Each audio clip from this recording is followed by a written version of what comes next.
1917 সালে রেলওয়ে জংশনে রূপান্তরিত হয় কিশোরগঞ্জের ভৈরব রেলওয়ে স্টেশন। বর্তমানে ভৈরবে যাত্রা বিরতি দেয় 11 জোড়া আন্তনগর, 4 জোড়া মেইল ট্রেন ও 3 জোড়া কমিউটার ট্রেন।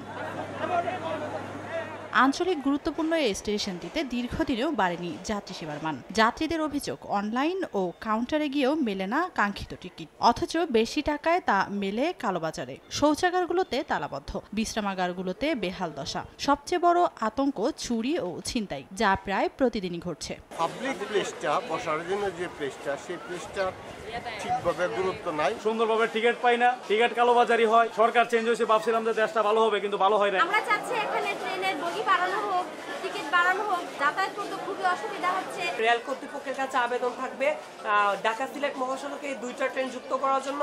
অবশ্য জিআরপি পুলিশের দাবি, স্টেশন এলাকায় অপরাধ দমনে কাজ করছে তারা। ইতিপূর্বে আপনাদের সহায়তায় আমরা টাকা সহ মোবাইল বিভিন্ন উপকরণ উদ্ধার করে প্রকৃত মালিকের কাছে হস্তান্তর করতে সক্ষম হয়েছি।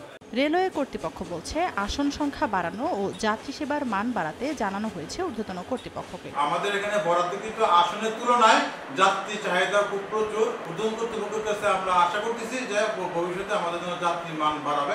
স্টেশন কর্তৃপক্ষের তথ্য মতে প্রতিদিন ভৈরব বাজার জংশন দিয়ে 5000 যাত্রী চলাচল করে।